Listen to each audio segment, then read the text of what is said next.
ಎಷ್ಟು ವರ್ಷದ ದೇವಸ್ಥಾನ ಅಣ್ಣ ಇದು ಅಂದಾಜು? ಇದು 100 ವರ್ಷದ ದೇವಸ್ಥಾನ. 100 ವರ್ಷದ್ದು.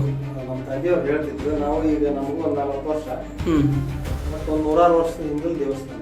ಇದನ್ನು ಯಾರು ಮಾಡಿದಾರೆ ಅಂತ ನಿಮ್ಗೆ ಅನ್ಸುತ್ತೆ? ಅದು ಯಾರು ಮಾಡಿದಾರೆ ಅಂತ ನಮ್ಗೆ ಗೊತ್ತಿಲ್ಲ. ಗದಗ ಜಿಲ್ಲೆಯ ಮುಂಡ್ರಗಿ ತಾಲೂಕಿನ ಮಲ್ಲಿಕಾರ್ಜುನಪುರದ ಕಾಳಿ ಬಸವೇಶ್ವರ ದೇವಾಲಯದ ಒಳಗಿನ ಬಸವಣ್ಣನ ಮೂರ್ತಿಯನ್ನು ಅನಾಮಿಕ ವ್ಯಕ್ತಿಗಳು ಭಗ್ನಗೊಳಿಸಿದ್ದಾರೆ. ಇಲ್ಲಿ ನೋಡಿ, ಈ ಮೂರ್ತಿ ಎರಡೂ ಭಾಗ, ನಂದಿಗೆ ನಾವು ಕೊಂಬು ಅಂತ ಕರಿತೀವೋ ಕೊಂಬನ್ನು ಸಹಿತ ತುಂಡರಿಸಿದ್ದಾರೆ. ಪೂಜೆಯಲ್ಲಿ ದಿನ ನಡೆಯುತ್ತೆ, ಈಗಲೂ ನಡೆದಿದೆ.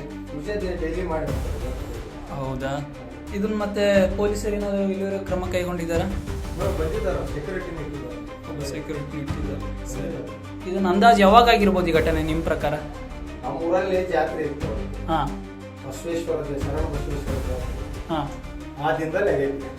ಅವತ್ತಿನ ದಿವಸನೇ ಸಾಮೂಹಿಕ ಮದುವೆ ಜಾತ್ರೆ ವರ್ಷ ಮಾಡ್ತೀವಿ. 24 ವರ್ಷ ಆಯ್ತು ನಾವು ಶರಣ ಬಸವೇಶ್ವರ. ಹಾಂ, ಆ ದಿನ ಆಗೈತಿ. ನಮ್ಗೆ ಗೊತ್ತೇ ಇಲ್ಲ ಅದು. ಇವ್ರು ಹೇಳಿದ್ಮೇಲೆ ಇವ್ರ ಮಾಧ್ಯಮದಲ್ಲಿ ಕೇಳಿದ್ಮೇಲೆ ಗೊತ್ತಾಗಿತ್ತು.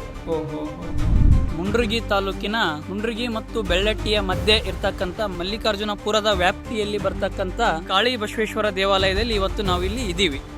ಈ ಕಾಳಿ ಬಸವೇಶ್ವರ ದೇವಸ್ಥಾನ ಸ್ಥಳೀಯರು ಹೇಳಿದಂತೆ 100 ವರ್ಷ ಹಳೆಯ ದೇವಸ್ಥಾನ.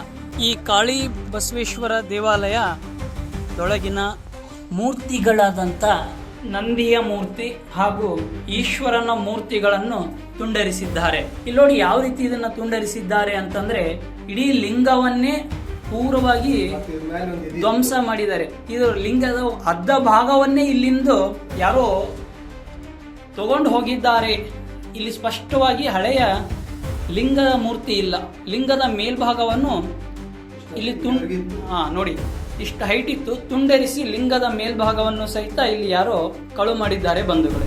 150 ವರ್ಷ ಹಿಂದಿನ ಕಾಲದಿಂದ ದೇವಸ್ಥಾನ ಅಲ್ಲಿದೆ. ಸುಮಾರು 4-5 ಕಡೆ ಆಗಿದೆ ನಮ್ಮ ಸುತ್ತಮುತ್ತ ಊರಲ್ಲಿ. ಸಿಂಟಲ್ ಊರಲ್ಲಿ ಆಗಿದೆ, ಇಲ್ಲಿ ಹಾದ್ರಳ್ಳಿ ಅಲ್ಲಿ ಆಗಿದೆ, ಬಾಗೇವಾಡಿಯಲ್ಲಿ ಆಗಿದೆ. ಈ ಸುಮಾರು ಒಂದು 15 ದಿನ ಅಂತರದಲ್ಲಿ ಸಂಬಂಧಪಟ್ಟ ಅಧಿಕಾರಿಗಳು ಬೇಗನೆ ಅಪರಾಧಿಗಳನ್ನು ತನಿಖೆ ಮಾಡಿ ಬಂಧಿಸಿ ಎಲ್ಲರಿಗೆ ಸಂದೇಶನ ಸಾರಬೇಕಂದೇಳಿ ವಿನಂತಿಸ್ಕೊಳ್ತೀವಿ. ಭಾಳ ದಿನದ ಗುಡಿ ರೀ, ಸಣ್ಣ ಮೂರ್ತಿ ಇದ್ವು, ಅವೆಲ್ಲ ಇದಾಗಿದ್ವು. ಮೊನ್ನೆ ಇತ್ತಿತ್ತಲಾಗ ನಮ್ಮ ತಿಳುವಳಿಕೆಯಲ್ಲಿ ಹೊಸ ಮೂರ್ತಿ ಮಾಡಿಸಿ ಎಲ್ಲ ಸ್ಥಾಪನೆ ಮಾಡಿ ಹೊಂಟಿದ್ರು.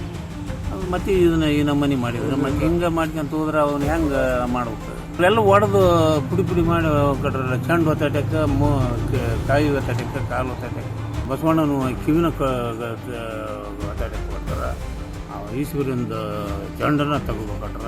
ಮತ್ತು ಹಿಂಗೆ ಮಾತ್ರ ಏನು ನಮ್ಮ ಬಸವಣ್ಣನ ದೇವಸ್ಥಾನ ಭಾಳ ಹಳೆ ಕಾಲದ್ರಿ. ಅದ ದುಷ್ಕರ್ಮಿಗಳು ಅದನ್ನು ಸಿಕ್ಕಾಪಟ್ಟಿ ಅದನ್ನು ಬಸವಣ್ಣನ ಮೂರ್ತಿನ ಜಜ್ಜಿ ಒಡೆದು ಹಾಕಿ ಹೋಗಿದ್ದಾರೆ. ಇದನ್ನು ಪೊಲೀಸ್ ಇಲಾಖೆಯವರು ಆದಷ್ಟು ಬೇಗ ಪತ್ತೆ ಹಚ್ಚಿ ಅವ್ರಿಗೊಂದು ಶಿಕ್ಷೆಯನ್ನು ಕೊಡ್ಬೇಕಂತೇಳಿ ನಾವು ಕಳಕಳಿಯಿಂದ ಕೇಳ್ಕೊಂತೀವಿ. ನಮ್ಮ ಅಭಿಪ್ರಾಯ, ಇದನ್ನ ಯಾರು ಮಾಡಿದ್ದಾರೆ ಅದನ್ನ ಆದಷ್ಟು ಬೇಗ ಪತ್ತೆ ಹಚ್ಚಿ ಅವ್ರಿಗೆ ಕಠಿಣ ಶಿಕ್ಷೆ ಕೊಡ್ರಿ. ಹಿಂಗ ಆಗ್ಬಾರ್ದು ಎಲ್ಲ ದೇವಸ್ಥಾನ.